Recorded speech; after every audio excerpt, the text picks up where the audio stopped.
Hi, this reading is for Aimarie. Thank you so much for your interest in the Big Six reading. And we start with the big three. So, looking at your ascendant, sun, and moon. And then we'll talk about the also part of the big six, the other three, the end of the personal planets, Mercury, Venus, and Mars. When you put them all together, it gives this picture of what drives your personality, motivates you when put in certain situations and experiences.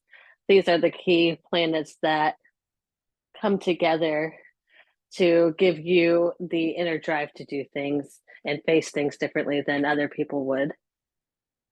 It is interesting for your chart. I can already see that you have some different focused energies here, and it's kind of splayed throughout the chart. So I think that's fun when I see charts like this because it gives you a unique perspective of different perspectives. So people that get to know you, they get to know different layers of you because you're not always what you see is what you get.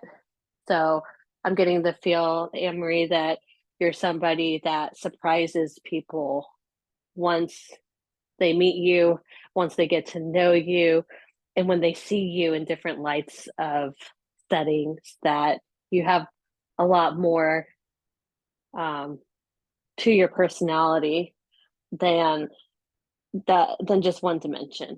So let's start with your Aquarius rising. That is kind of the essence of your chart to me because I see the Aquarius rising as something that is always surprising and keeps people on their toes. The Aquarius energy is the innovator, the originator, and the person that has that group conscious duality with this need to be an individual. So already there has to be different perspectives going in and out of the person. So the Aquarius rising person is someone who takes on new experiences, new people in their life, and does this in a way that really marks their energy as a unique presence. So when people first meet you, they probably think it's refreshingly different. So you're not someone that just puts on this social face of going with the flow. You're somebody who, when you meet someone, you're still going to be true to what you present to the situation. So you're more likely to be the influencer of someone than be influenced by someone.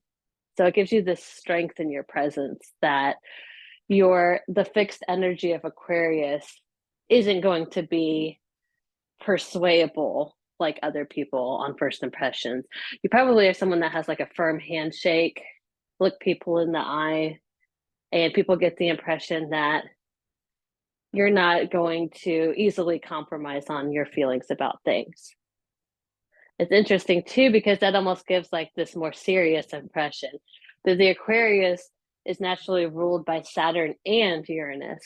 So while Saturn can give that more stern strength, like stoic energy, Uranus gives this electrifying, spontaneous, rebellious, sometimes chaotic energy. So when you put them both in Aquarius, you get someone who understands the rules and who they are, but they also really like to have fun and can be quick to create change where they go. So you're going to be someone that wants to get a good experience, get their money's worth of an experience when being in a new situation. So as a rising sign, people might think that you're more sociable, that you're interested to know what other people are doing and who they are.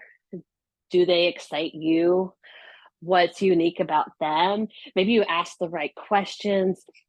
You like have this energy about you that people want to tell you or show you what makes them unique or different too, and kind of see like what makes people stand out. And you're probably really good at spotting like people's unique talents, and you probably in return have stuff like that about you that's different than everybody. So Aquarian is the one that stands out, but it's the one that is still part of the group. So in a group setting, you thrive and you help encourage people to really be their truth selves. And that's how you dawn on people. The rising sign is the first impression. People meet you, they realize that you have something unique to offer, and they realize that they can share what's unique about themselves to you as well. So you might have an opportunity to meet lots of people in your life with the moon and Uranus and Neptune in Aquarius. The air energy is strong in you, and the air element is all about connection and communication with others. And in the sign of Aquarius, on an unstoppable platform level that's hugely global. You might meet a lot of different people and learn about yourself through your interactions with new people in your life. Looking to your next big three, the sun sign, I can see where those opposing energies are, because where Aquarius is interested in meeting a lot of different people for the sake of learning how the human experience varies from people to people, and that's exciting to you. The Virgo sun, your ego, where you're most likely to feel like yourself, is in the sign of Virgo, which is an earth sign, which is a lot more private, which is a lot more of a yin or introverted energy, where the Aquarius rising was a yang energy that was really excited about jumping into new situations to just learn about things. The Virgo is a little bit more of an observer first, wants to feel comfortable, is ruled by Mercury, and can feel a little bit of a heightened nervous system. So Virgo's not likely to just jump out there every time because they feel it deeply, and sometimes that can be uncomfortable. So with these two energies, it makes for a really unique perspective for you, because you like to view humanity on the whole, but you also have this really intellectual edge. You have the Mercury ruled Virgo and the Uranus air energy of Aquarius. So this to me is someone who has a very active mind. You're very intellectual. Um, you probably have like sudden thoughts that actually are very intuitive, but you're really good at analyzing situations, problem solving, communicating what you need to the other person. Maybe you talk fast, you think fast, maybe you say things before you've really hit the pause button to think about, did you want to say that? Maybe you're really good at speaking to people in a way that they open up to you and you can help guide them. Virgo loves to serve, Aquarius loves humanity. This could be a very like motivational speaker kind of energy if Virgo is willing to open up and take that type of public image that Aquarius wouldn't mind. But if your sun is in Virgo, you might be a little bit more eager to stay back behind the scenes a little bit, which is fine. Virgo energy is all about service, staying grounded, being humble. So you might be somebody who is really service minded and has the mind for it and knows how to direct other people and help people solve their own problems in a hands off kind of way. With the moon of the last of your big three in Aquarius, also, it just solidifies this energy. You have this sandwich energy of air, earth, air, communication, intelligence, need to give a message, relay messages between people, bring people together. And right in the middle is the Virgo, who is ready to give themselves to a cause. So I could just see you being someone who has really big ideas of how to help humanity as a whole. If you have this energy and you told me you were going to go on a mission trip across the world to teach third world children English or help build their community, that energy, I would say, oh, yeah, absolutely do it. That you're going to feel so aligned with yourself, serving a greater purpose in a way that is just totally giving of your skills. That's what Virgo wants, and that's what Aquarius wants. It doesn't have to be that elaborate, but it's that kind of energy. I see the problem, I know how to fix it. I'm going to get in there and do it. And I'm going to make sure people understand all the details that matter to get it done. Big dreams, big ideas with the Aquarius energy, and real detail specific with the Virgo energy. So it's a lot of getting things done, bringing ideas into reality. So very cool big three energy you have there. In regards to the houses where they are, this kind of helps us know, like, where can you expect to see this energy and where are you most comfortable with this energy. So with your Virgo sun, we say if you are ever out of touch with who you are, if you're feeling run down, off track, just follow your sun. You follow your sun to the seventh house, it's one-on-one partnerships. So you have a very other person oriented mind. And you also have a lot of first house energy, though. So it's this axis of what's good for you and what's good for your partner. In this life, you're really learning about your relationships, your relationship with yourself, and your relationship with somebody really important to you. So it's more of taking that Aquarius energy of the humanitarian scale and reeling it in a little bit into a partnership with yourself and someone else. So it's putting the staying effort in to really get to know who you are, what matters to you, like your signature. What are you really giving your body and your energy to yourself so that you know who you are? That's important to you. So if you are giving energy to someone else, that's also important to you because that's where your sun is. But since your axis is filled, both things are going to matter to you. You're keeping that balanced is going to be important for you. When you feel overly involved in a lot of other things outside of that, you're going to feel off center and this desire to get back to that. So, in other words, to feel like yourself, you're best going to be in some type of partnership where you're able to learn more about yourself through someone else and you are involved in their well-being too. So it's that interpersonal, intimate relationship with yourself and someone else that's going to really help you learn about who you are. And that's what's important to you.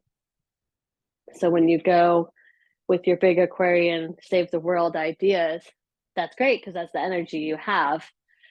But when you start to feel overtaxed out there in the world, come back to who are you and how's that other person doing that you really care about? Because those are the things that are going to help you energize and feel more like yourself and be ready to then use your talents out in the world again. So the relationship access for you is something that you might want to read more about too. House 1 and 7 is naturally ruled by Aries and Libra, the house of the self, and the house of my important other person. So take some time to look into that, and you'll probably feel pretty comfortable because that is what you, with your moon and your sun in those houses, it's a lot of who you are on your consciousness and subconscious level. So let's move on to Mercury. Your Mercury is in the sign of Virgo in the 8th house. So this is our communication style. This is what we think about, how we relay that thinking process to other people. When your sun and your Mercury are in the same sign, it's a great blessing because you are able to speak on coming from a place of who you are, who you identify with. So you're more likely to hold up to any challenges or debates. You already have this alignment within yourself. and within your mind of what you're trying to say and how you represent yourself. So everything comes out a little bit more eloquent, a little bit more confident, and a little bit more purposeful. And extra blessing for you is Mercury is the natural ruler of Virgo. So now here you go, the sign is already in its happy place. The planet loves Virgo, that's where it wants to be. So now that quick mind and that eye for detail, the ability to analyze situations, think on your feet, problem solve, say what you need to say in a way that makes sense, but is still sensitive to other people. It's a gift of Virgo is the ability to see the highest ideal of someone. So Virgos get ragged on for being naggers. Like, why aren't you taking care of better care of yourself? You have all of these great potentials. Like that's what a Virgo says to other person, because you can actually see everything at its best, how it could be its best. So your mission here is how to tell people that, how to help other people see that for themselves, because not everyone can see that in themselves. It's the Virgo energy that helps people see that they could be something amazing, and Virgo is going to help them see it too. And when you have Mercury in that, you're a gift to other people when they can't see that in themselves. So you're able to use your words to help other people see what their purpose is. So it is the messenger energy of Virgo that has the right way of putting things to keep people motivated and on course. That earth energy, it's the discipline and it's the ability to do the work to get things done, to have an actual goal that's attainable. And when you use this on yourself, that's really great too, because the adaptable energy of Virgo, you can wind up saying a lot of things and getting people motivated and inspired and solving problems in your mind. And then it's that earth that you need to get it going. But the adaptable side sometimes can make the Virgo Sun and Mercury a little bit of a scatterbrained energy, to where you have so many things that you see all the details, and then it's just overwhelming. It's like, oh my goodness, I don't even know where to start with this project or this person or myself or what I'm trying to do. I see it clearly, and I can figure out what it should be like, but there's just so much that I don't think I'll ever complete it all. So it's that energy that you need to say, okay, I'm going to pick something and I'm going to see it through.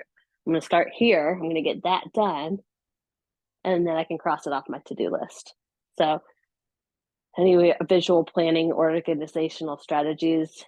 A lot of Virgo people do well with to-do lists or having a calendar or planner, because all of these fast firing ideas need to be brought to reality, usually on a list form, so that you have the staying power to complete what you started.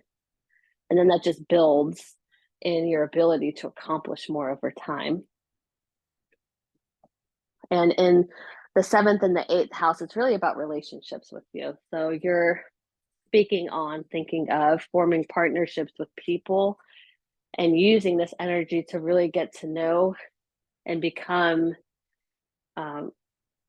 in a communication relationship, healing service to someone on a deep level. 7th house is partnership, 8th house is our shared resources and our intimacy.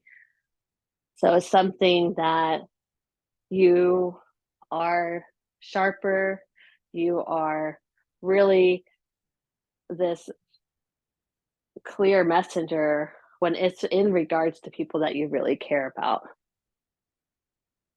Okay, so let's see here. Now, next is Venus. So Venus is our love language, what we love, what we don't love, right? We know what we love because we know that we don't love other things. It's discerning love. And it's our style of love. And it is how we act in love, sometimes where we can find love. So for you, it is the 6th house of Leo. So now it's another Virgo energy here. The sixth house is naturally ruled by Virgo. So you might find that you like to work. You might love to work when it is something that aligns with who you are. So in the sixth house of Leo, you might love to do something where you can show your creative side and you're given recognition for that. That you are somebody who, when given the chance to take on a project and be creative and show what's special about you, you actually do it really well. And then when you're appreciated, you do even better. So finding a job where they actually appreciate you, you have a chance to take on a leadership role, be in the limelight. That does really great for your self-esteem, but it also does really great for your actual skill at the job. And you might find that you have a lot of luck in getting jobs or that you get promoted easily. Maybe you find love in the workplace. All of those things is associated with that Venus in the sixth house. And in Leo, you might show a side of you that's a little more passionate and playful when you are in love versus how people really get to know you. Like in the beginning, how I was talking about how you have so many different expressions of your energy. This is another place for that because your cool Aquarian energy and your more reserved Virgo energy is one version of you. But when you're in love, this Leo fire comes out and you like the romantic ideas and being playful and the chase. It's exciting. And you really want a passionate affair and you need excitement and romance in your relationships. And it really brings out this whole different side of you. It is something that you probably find like you're a little bit more brave or forward when you're really starting to get feelings for someone and you want more of it. And it's just that fire energy of passion and bringing to life a different side of you. So let's look at Mars. The last one here I think we're going to look at is Mars in Sagittarius in the 11th house. So that's another fire energy. So it's fun to see these varying elements in your big six. So you got 2 airs, 2 earth, and 2 fires. So with Mars in Sagittarius, that makes you really active. You're ready to seize the day. You like adventure. You probably have the spontaneous side of you. If someone has a good idea to do something, you're going to do it. Someone has a crazy dare, you might take it. And it usually pays off for you because Mars is an active planet and it wants to get moving. It's a direct energy, it wants to go. And in the 11th house, you have this natural Aquarian affinity to the Mars because that is the natural house of Aquarius. So with your rising already in Aquarius and your moon, now your Mars is in the Aquarius house, you probably can really get people motivated to do stuff. And you might be very persuasive to people. You probably are really good at just going for it. And people see that and admire that and then join you. It's the house of groups and organizations. So if you get the party started, people will show up. Sometimes people are waiting for you to initiate things, get the ball rolling. So when you lean into your fire energy, you really have a lot of power there to get ideas off the ground and get people excited about it too. So here you're using all of your elements to really get this bigger picture and this well-rounded image of all your areas where you can succeed. So what we're lacking here, because that's worth noting too, is the water energy. So when you have all the elements except one, you think about, well, what does that mean to me? That means that you really want to try to surround yourself with people who are of the water elements. They're going to help bring out this emotional side to you and this compassionate side. It's about balancing yourself. So you'll give these people energy of the ability to communicate and connect and get going. And the water people can help you slow down, be calm, quiet your mind, And that's something that's going to help you recharge and return and learn their side versus yours. It's a beautiful thing when you can meet somebody who has what you're lacking and vice versa. So, um, with this being said, I think I'll stop here. I think that's all 6 of them that I wanted to talk about. But you do have water. You have 2 cancers, so you have water in your chart. It's just not. So the Jupiter is an outer planet. That's where you can find luck. So in your 5th house of romance, fun, games, having a good time, enjoying life, you get lucky there. And in the sign of Cancer, it is like this unconditional love. And that is something that's a gift to you. It's being gifted to you. People or relationships, you might find they have the water element. So when given the chance to be around people with water energy, take it, because Jupiter is trying to show you that that brings you blessings and fun and more joy. And then your North Node is also in the 5th house of Cancer. So that's where you're going. So it's a kind of fun play on things, how the chart works itself out like that. Since you don't have water, your soul wants to experience that level of the element that you don't have. So it's going to guide you during life to become more comfortable in that space. But that's, over time, that's your soul's journey. And it is important to you. So it's interesting that all these energies in your chart are leading you on this journey to find, eventually your North Node in the sign of Cancer. So that's a little bit outside of what this reading is. But as far as your big 6 goes, you have a lot of ability to motivate others, communicate, bring people together, and do it within a sense of this really intellectual mind of yours. So if you're not already writing stuff down, you should do that. And you should be confident in your thoughts, because a lot of your energy is very mental. So I hope you're taking advantage of that. I'm sure you are. Okay, it's been great reading your chart. If you have any questions, of course, let me know. I'm happy to elaborate.